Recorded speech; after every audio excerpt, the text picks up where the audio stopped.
Welcome, dear listener. Tonight, we journey across time, where myth and memory weave together in whispers of the divine. We rise toward Olympus, the sacred mountain of clouds, where silver skies shimmer and the voices of gods echo in the air. At its heart stands a throne.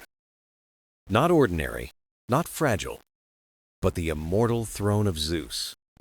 Glowing with light no shadow can dim. It shines not with gold alone. It holds the fire of creation, the silence of eternity, and fragments of starlight carved into form. Some say it hums like thunder, a cosmic heartbeat binding heaven and earth in harmony. Others believe it remembers every vow ever spoken. Yet this throne is more than power. It is balance, storm and calm, justice and mercy, the lives of mortals and the steps of gods. As we listen closer, we will not uncover crowns or conquests, but truths and meanings hidden in divine silence. Now the air grows still. A faint lightning glimmers across the sky, and the throne of Zeus awaits our gaze. Have you ever wondered what silence sounds like when it belongs to the gods? Not the silence of an empty room, nor the quiet of a village at night, but a silence alive, stretching across the sky, humming with unseen voices. That silence belongs to Olympus. The mountain rises higher than any mortal peak, its crown lost in drifting clouds, its sides carved by winds older than memory itself. To mortals below, it is only a mountain majestic, unreachable, untouchable. But to dreamers, Olympus is a beacon, a doorway, a bridge between the seen and the unseen. Legends say the air around Olympus is different, lighter, softer, as if every breeze carries a secret. The streams, from its snowy slopes, sing with a clarity unlike any other water. Birds circle higher here, their wings touched with gold by the Sunday. And if you listen, truly listen, you may hear it. A whisper, the whisper of Olympus. It is not a voice in words, but a stirring in the heart. A reminder that beyond stone and soil lies a realm of greater design. Mortals cannot climb to its true summit. Clouds guard it like veils. Yet some shepherds and wanderers claim they once heard the whisper. They speak of warmth in the air with no sun above. They tell of footsteps echoing where no one walked. They describe a hidden chorus, a hymn from the mountain itself. At the center of these whispers lies a truth. Olympus is not silent. It speaks in thunder, in light, in dreams. From below, Zeus's throne is unseen, but the mountain carries its presence. The roll of thunder, the throne stirs. The stillness before a storm, the throne waits. Shafts of sunlight through clouds, the throne watches. Yet the whisper is gentle, never fearful. It does not command, it invites. It calls mortals to lift their gaze, to wonder, to believe. For faith itself is a kind of listening. Imagine standing at the foothills at dawn. Mist curls along the rocks, grass damp, air crisp. The peak catches the first light, glowing like a torch against the sky. You close your eyes. You hear it a faint hum, like a harp string plucked far above, carrying a single note through the heavens. That note is the whisper. That note is the promise of something greater above the clouds. Travelers, poets, dreamers all felt it. Some returned with poems, others with prayers, others only with a story to share by the fire. Though their words differ, the essence remains. Olympus speaks softly to any soul willing to listen. So the immortal throne of Zeus does not begin with stone or fire or lightning. It begins here, in the whisper of Olympus, a murmur across the skies, a reminder that divinity is never far. It lingers in the mountain's breath, the echo of thunder, the hush of clouds, the pause before rain. The throne is unreachable, beyond mortal touch, but the whisper is for everyone. It slips into dreams, drifts through songs, reminding us the world is more than we see. It teaches us silence can speak, a mountain can sing, and beyond the veil of clouds, the immortal throne of Zeus shines eternal. Our journey begins not with sight, but with sound, not with answers, but with whispers. Olympus calls, and we lean closer, ready to listen. Every throne has a story. Some are carved from stone, some from wood or gold. They speak of power gained, power lost. But the immortal throne of Zeus is unlike any other. Its birth was woven from both heaven and earth. The story begins with Hephaestus, the divine craftsman, the god of fire and forge. His hands bore the patience of mountains, the strength of rivers. Summoned by Zeus, he was asked not for a weapon or a crown, but for a seat worthy of eternity. Imagine the forge of a god, not smoke and sparks, but fire glowing with clarity, embers that remember the stars. The anvil rang not only with steel, but with the harmony of creation itself. Here, in this divine workshop, the throne took shape. Hephaestus used no common stone or metal. He gathered fragments of starlight, falling silent across the night sky. He wove in threads of dawn, the pink and gold light that greets the world each morning. He blended the strength of Olympus rock with the shimmer of clouds that never touched mortal soil. Each strike of his hammer was more than sound. It was heartbeat, rhythm, echo. Some say the air trembled with thunder, as if the throne was already alive, already remembering. Time passed days or centuries, for gods count it differently. Slowly, the throne emerged. Its surface shimmered like molten gold, then cooled into calm, eternal form. Its seat glowed faintly with the fires that birthed it. Hephaestus carved patterns, circles, waves, spirals, the dance of time, the order within chaos, the echo of the cosmos. When it was finished, the gods gathered. Some stood in awe, some in silence. For what they saw was not only a throne, but a promise that power seated here must serve justice and eternity. Zeus approached. The sky stirred, clouds shifted, thunder rolled softly across Olympus. When Zeus sat upon the throne, the world seemed to pause. The seas stilled, the winds softened, the earth hushed, and then the harmony came. The throne pulsed, faintly at first, then stronger, as if recognizing its destined master. It glowed not in blinding brilliance, but in steady light, like dawn breaking, warm, eternal, reassuring. From that day, the throne became more than an object. It became a witness. It listened to oaths, prayers, and confessions spoken by gods and mortals alike. It remembered vows, truths, and hopes. In its silence, it carried the voices of heaven and earth. The throne's birth was not only Hephaestus's work, but the birth of an idea. That power must rest on balance. That leadership must be guided by wisdom. That even gods must sit upon foundations greater than themselves.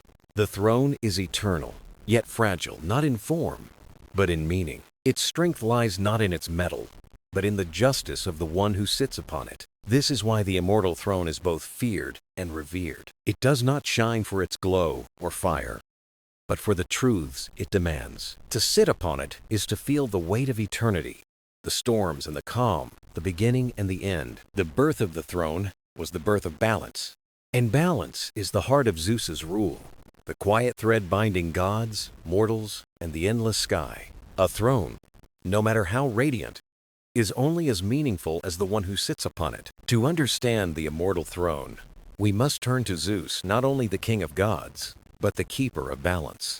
Zeus is remembered as the god of thunder, the wielder of lightning, the voice that shakes the sky. But behind thunder lies something quieter, the responsibility of holding all worlds together. His throne was built not only for authority, but to carry the weight of harmony between heaven and earth. Consider the realms. Olympus above, where gods dwell. The mortal world below, where men dream. And the deep, unseen places beneath. These worlds touch, overlap, and influence one another. At their center sits Zeus upon his throne. Every storm he commands is not only spectacle, but reminder. Thunder tells mortals the heavens are awake, protecting, sometimes warning. Rain that follows is a gift, feeding rivers and fields. Calm skies are also balance, giving mortals rest. The throne is not a seat of conquest. It is a seat of listening. From it, Zeus hears prayers, sailors calling for wind, farmers asking for rain, wanderers seeking guidance. He answers not with words, but with signs. Clouds shifting, a bird's flight, the stillness before a storm. Balance is never easy. For every prayer for rain, another begs for dry skies. For every sailor seeking wind, another pleads for calm seas. To sit upon the throne is to hear all voices, to hold all needs, and to guide without breaking harmony. Even the gods look to Zeus for balance. Their wills clash, desires pulling in different directions. Without the throne's harmony, Olympus might crumble into discord, but the throne anchors them. Through Zeus, their voices weave into order. Imagine a day of storm. Lightning arcs across the sky. Thunder shakes the earth. Mortals seek shelter. On Olympus, Zeus sits steady. The throne glows faintly, keeping rhythm with the storm's heartbeat. For even chaos has a pattern, and in Zeus's hand, that pattern becomes music, not destruction. Now imagine a day of calm, the sky wide and blue, the seas still, the earth quiet. Mortals may think the gods sleep, but Zeus does not. He sits upon his throne, watching the silence as carefully as the storm. For calm, too, is balance, a space for growth to flourish, for songs to rise. Balance is not perfection. It is movement, flow, the guiding of forces so none overwhelms the other. Light and shadow, storm and calm, mortal and divine, an endless dance held by the throne. This is why the throne is called immortal. Not because it will never break, but because balance itself is eternal. As long as skies rise above and earth lies below, something must hold them together. Zeus, seated upon the throne, is not only ruler, he is guardian of harmony. His thunder reminds us of power, but his silence teaches us patience. His lightning shows awe, but his gentle rain shows care. The throne of Zeus is more than starlight and gold. It is a bond between worlds, a reminder that true power exists not to rule, but to keep all things in balance.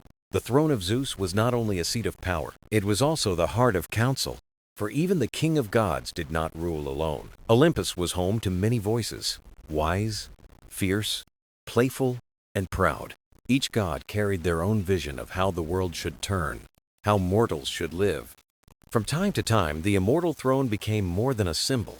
It became the center of gathering, the place where the council of the gods met. Picture the hall of Olympus, vast as the sky, its pillars carved of cloud and starlight. At its center glowed the throne, steady and calm, like a sun that never set. Around it, the gods assembled, each bringing their voice to the circle. Athena, eyes bright with wisdom, often spoke first. Her words were measured, woven with reason, guiding the council toward fairness.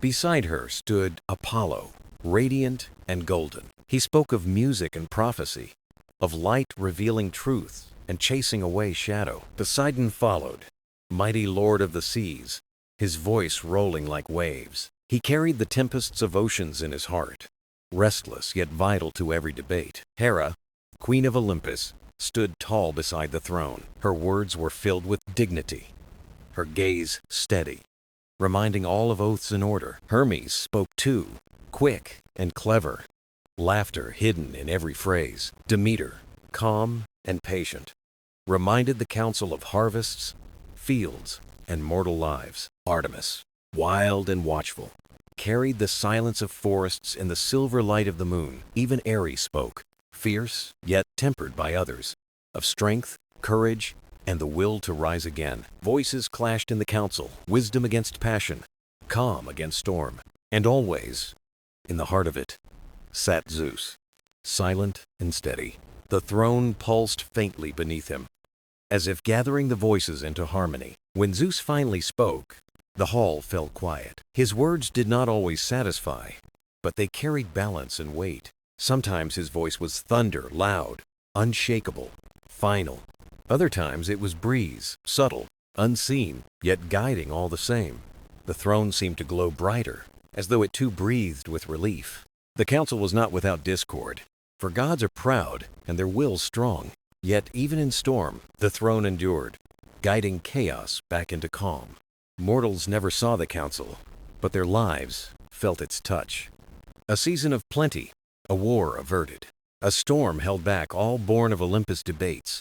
The council was not only for the gods, but for fate itself, woven between heaven and earth. To sit upon the throne was to sit at the crossroads of voices and visions.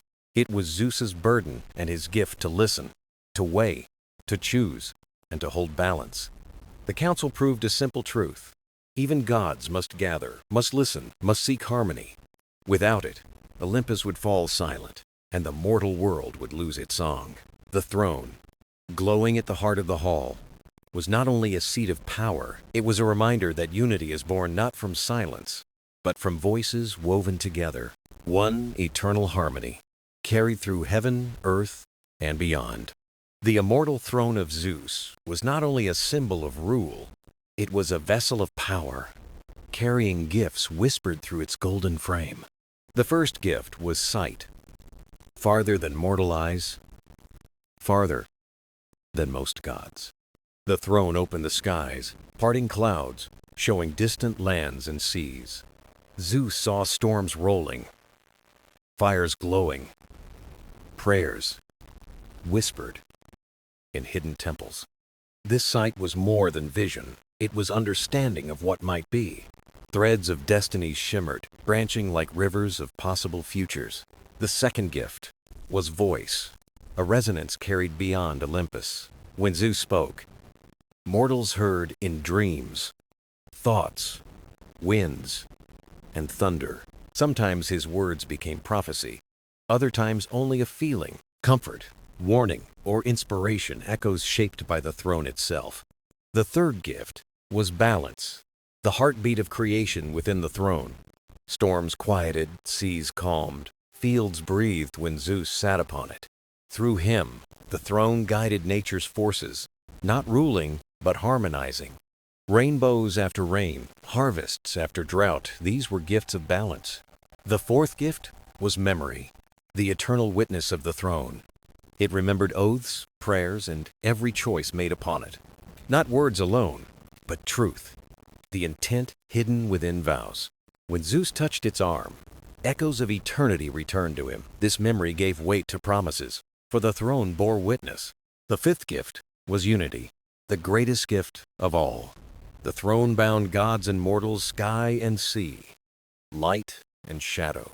Zeus's rule was not only his, but woven from every voice. Winds whispered, rivers sang, and all became part of the fabric. Unity did not erase differences, it held them together in harmony. But the gifts were heavy, never simple, never light. Sight revealed sorrow as well as beauty. Voice carried burdens too. Balance was fragile. Memory weighed heavy. Unity was restless. The gifts reminded Zeus that true power is responsibility, not ease. To see, to speak, to balance, to remember, to unite. These were his burdens, yet also his eternal strength. The throne gave as much as it asked, guiding gods and mortals. Its gifts were unseen bonds between Olympus and the living world. Mortals never touched the throne, but lived within its reach. The sun's warmth, the rain's fairness, justice in courts, all echoes of it. The throne was no silent monument, it breathed with eternity's pulse. Its gifts flowed through Zeus's hand into every corner of creation. They were not treasures to hoard, but rivers to share freely. True power was not in taking, but in giving balance to all. Thus the throne became more than a seat of power. It became the quiet heartbeat of the cosmos, unseen but eternal. The immortal throne of Zeus was not a gift without challenge. Its golden light shone brightly, but within its splendor were trials. They were silent, patient, and unyielding, waiting for all who Saturday. At first glance, the throne appeared flawless, a marvel of divine craft. But power carries weight, and the throne placed that weight on the heart. Even Zeus, king of the gods, could not escape its trials. The first trial was patience, for time moved differently on the throne. Zeus saw years as mortals saw moments. Kingdoms rise and kingdoms fall. He watched generations bloom and vanish, like petals carried by wind. The challenge was not seeing, but waiting, knowing when to act. Patience, though eternal, was the sharpest edge of the throne's trial. The second trial was restraint, for the throne magnified Zeus's power. He could silence storms, move mountains, or shape destiny with thought. Yet the throne tested him with choice. Should he act in all things? To rule all is not to control all, a truth he learned. Restraint proved harder than thunder, harder even than lightning itself.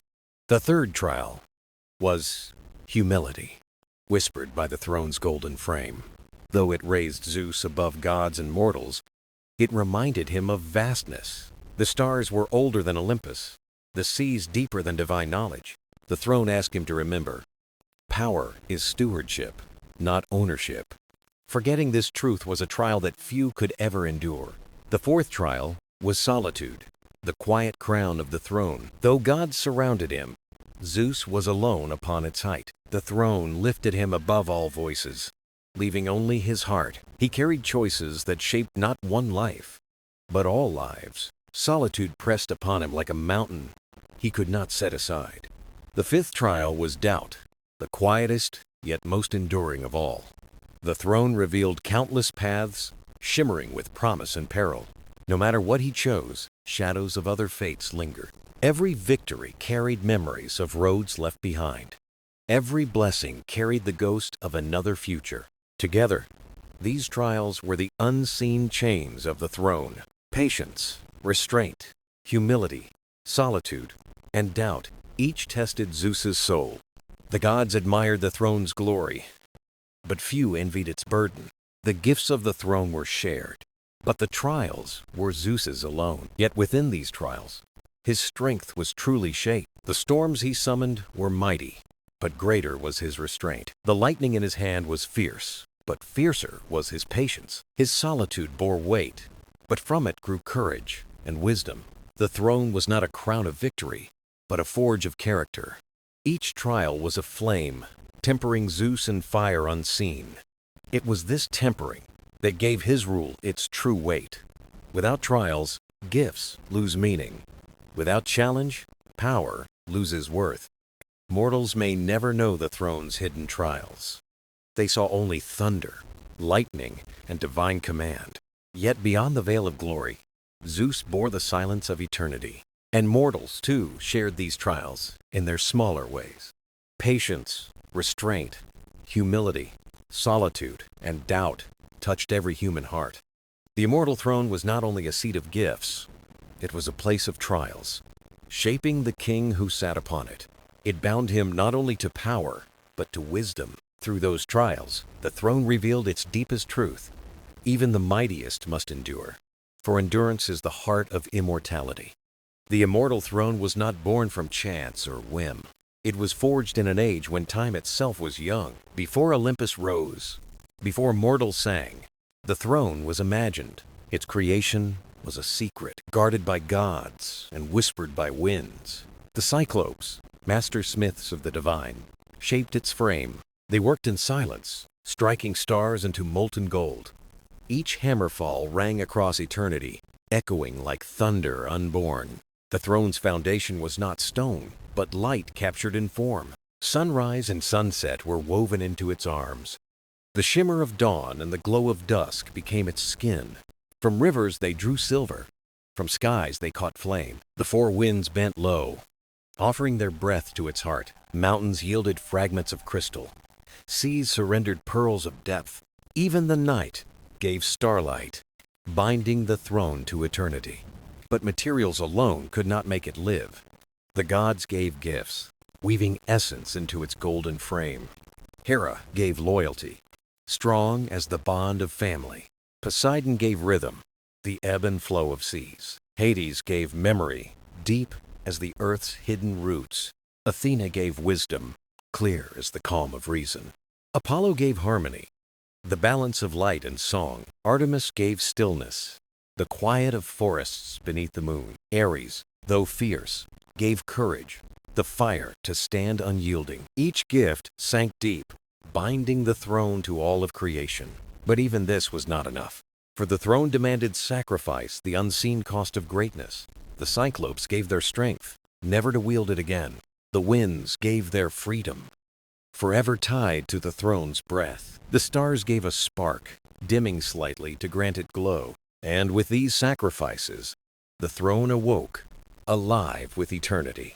It pulsed with light, breathing as if it had a soul. Not a soul of one, but of all gods, winds, stars, and time. The throne became not merely an object, but a living bond.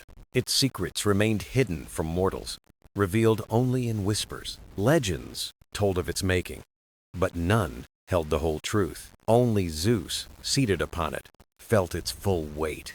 He knew the throne was not built for glory alone. It was built from unity, from sacrifice, from the weaving of all. The throne's creation was a reminder that power is shared. No god could have forged it alone. No hand could claim it wholly. It was a crown of many, a seat of all. And in that truth lay its greatest secret. The throne itself was never Zeus's possession. It was his charge, his trust, his responsibility to guard.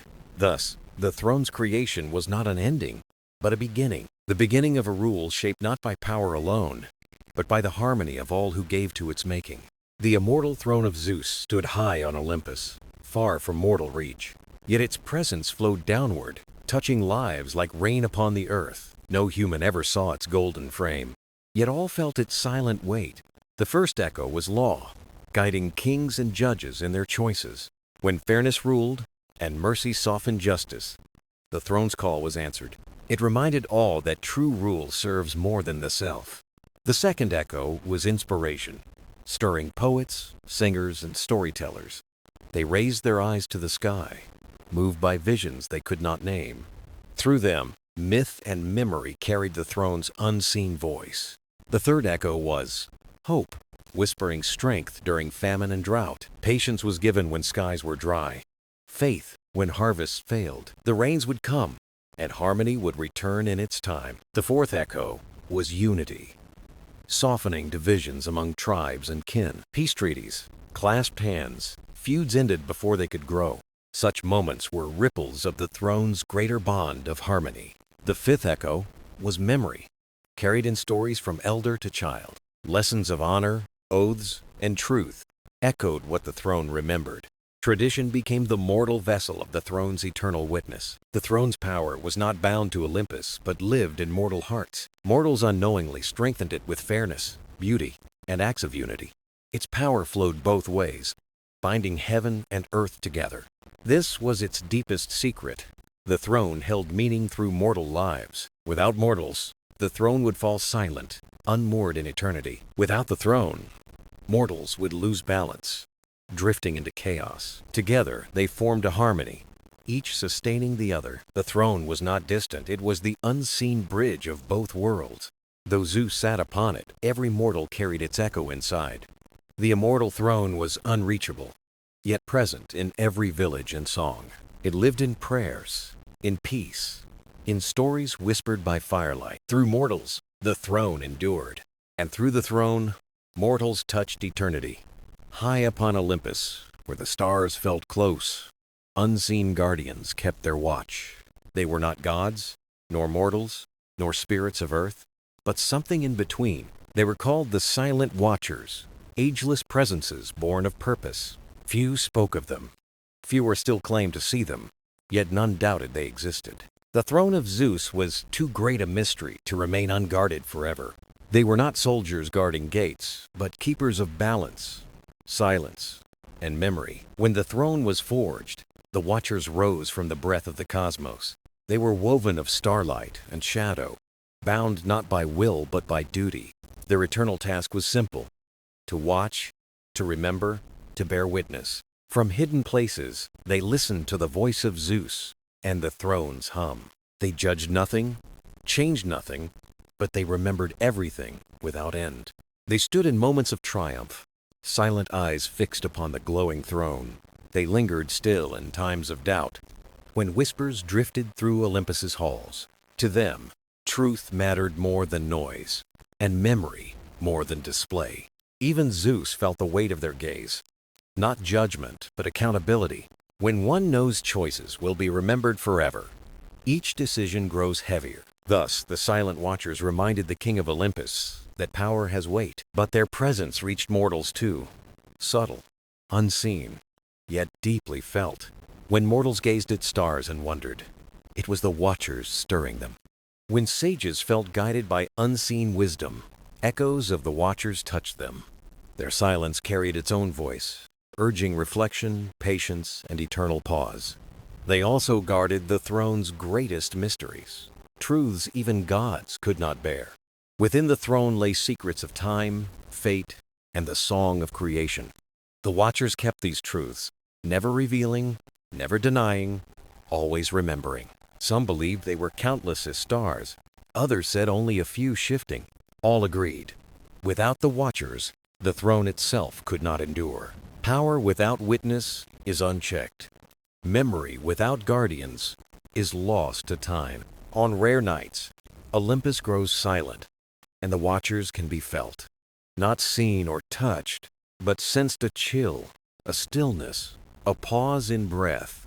In those moments, gods and mortals alike remember they are never alone. The throne shines as Zeus's beacon, but silence and memory shape its glow. While gods debate and mortals dream, the Silent Watchers remain beyond the veil. They do not hunger, they do not sleep, they do not desire. They simply endure, steady as stars, keeping the throne's light eternal. High above Olympus, beyond the peaks of the gods, stretched a vast sky of stars. They burned with ancient light, carrying stories older than the throne itself.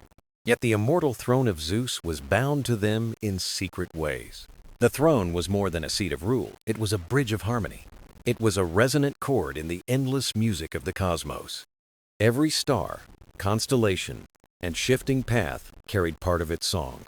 When Zeus sat upon the throne, the stars leaned closer in reply. Constellations brightened, comets blazed, and the night sky seemed alive.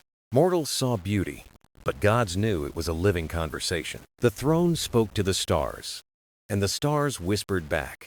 The constellations were said to be the throne's eternal memory. Each cluster of stars was like a page, each light a word. Through starlight, the throne remembered, and through the throne, stars endured. Some thought the stars were guardians holding the throne in place. Others believed they were students, learning from its unyielding balance. Still others whispered they were fragments of the throne itself. In balance, the stars shone calm and steady. In discord, they flickered, dimmed, or fell in showers of fire. The throne did not command them, but resonated with their harmony. The sky became a mirror of Olympus, and Olympus a mirror of the sky. Mortals traced patterns above hunters, lions, serpents, ships, and myths. Yet what they truly touched was the throne's hidden language of stars. Each myth was a mortal echo of the throne's eternal dialogue. Zeus often gazed upward, seated upon the throne in silence. He knew the constellations were not decoration, but companions in his reign. They reminded him his rule extended into infinity itself. The throne and the stars did more than reflect, they guided. Sailors crossed seas by their light. Farmers planted by their rhythm. Even kings looked upward for omens of harmony or discord. The throne gave no answers, but it gave a compass of stars. Its silent chorus offered direction when certainty could not. Whispers said the throne's first spark came from the stars themselves. A fragment of cosmic fire fell to Olympus at creation's dawn. From it, the throne was shaped, binding heaven and earth forever. If true, the throne was not only Zeus's seat, but the cosmos. To sit upon it was to commune with the stars themselves. Their ancient music threaded through every decree and every silence. Thus throne and stars remained inseparable, one rooted, one infinite. Together they formed a bridge of heaven, earth, time, and eternity. The stars would burn for ages, and the throne would endure with them. When mortals told constellation tales, they joined that eternal bond. Unknowingly, they sang the same song, carried forever in light.